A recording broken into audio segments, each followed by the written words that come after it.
Owen Herrnstadt is Chief of Staff to International President Bob Martinez and joins us now to let us know where the renegotiation stands. Thank you so much for being here, Owen. Well, it's great to be here.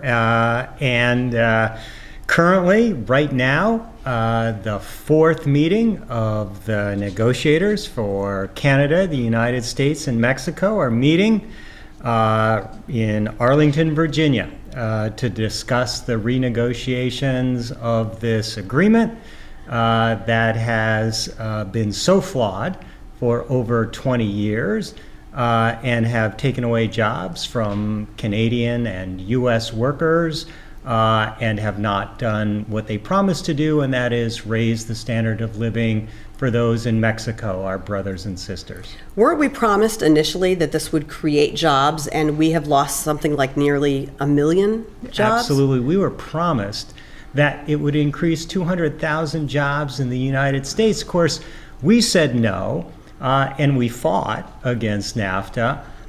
Unfortunately, our biggest nightmare has become a reality. Not only have about 1 million jobs been lost in the United States, hundreds of thousands of more jobs have been lost in Canada. And for Mexican workers, they still have to fight every time they want to form an independent union. Anytime that they don't want to be discriminated against. Child labor is prevalent still in some sectors in Mexico, and of course discrimination exists. And all of these are documented by our own United States State Department in their country reports on human rights every single year. And that's hard for us to imagine, child labor. I mean, something that ended decades ago in the United States. It's outrageous. And so is it outrageous that one can't even form an independent union on most occasions in Mexico, and that wages are still so low.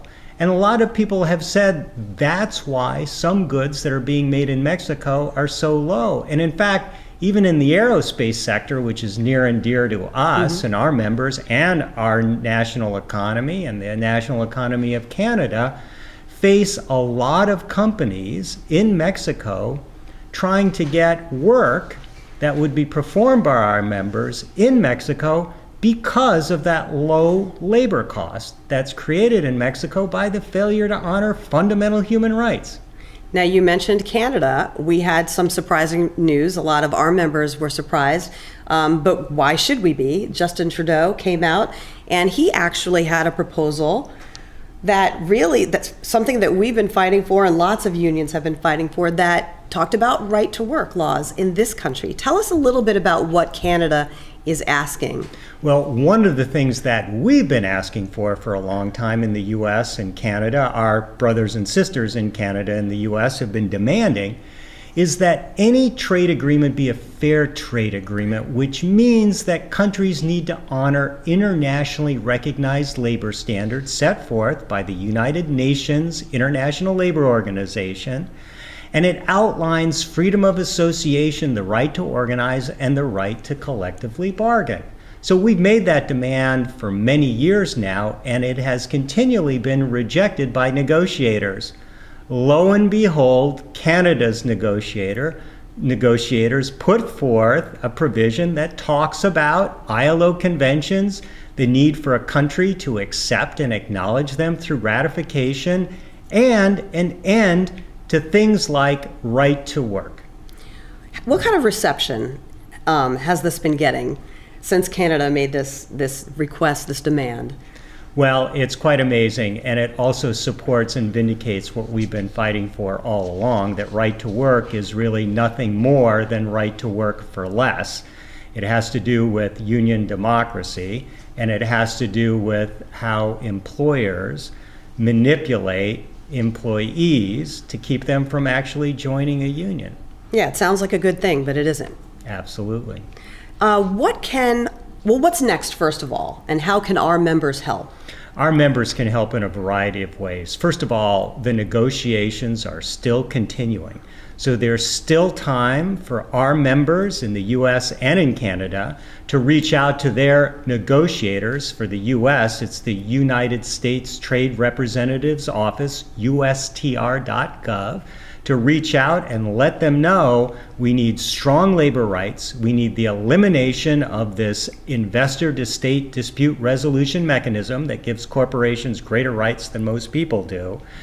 We also are demanding strong rules of origin that make sure that things are made by workers who are actually in the United States and Canada and in Mexico, as well as a variety of other things like those strong labor standards. They can also contact their congresspeople and their senators immediately to say, we just don't want a renegotiated NAFTA that is merely tweaking the edges. It needs to be a dramatic change that puts workers first and foremost in the United States, Canada, and Mexico.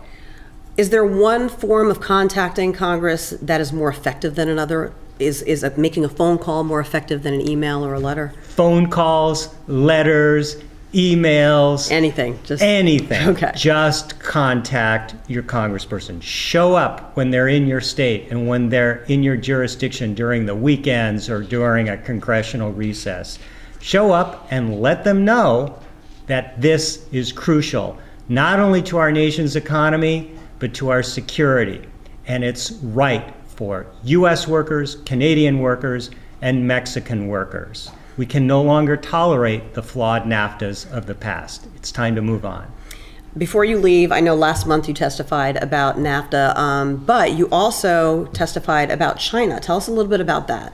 Well, the U.S. Trade Representative's office, government, has said that they're opening an investigation to explore China's unfair trade practices when they demand the transfer of technology to it in return for a company to make a market sale. We testified yesterday saying that such an investigation should be comprehensive and very broad, and it should look at the demands for the transfer of production and technology to China in return for market sales. Because what's happened is companies get pitted against one another and they're trading away our jobs just so that they can sell planes in China. It's an unfair trade practice, and our government should be doing whatever it can do to make sure that it stops. Owen, thank you so much for stopping by, and we will try to get as many members as we can to make their voices heard, activate their voices. That's why our show is called Activate.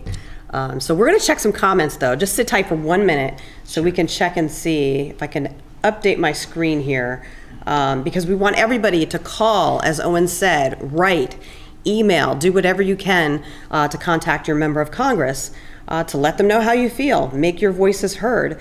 Heather Kelly is asking, why such a fear of organized labor? You know, we're here to work for the employers to keep us all employed. You know, this is sold to the general population as a cheaper product based on more supply and demand problem. You know, with no wages due to layoffs, products could not be sold. You know, prices were not lowered.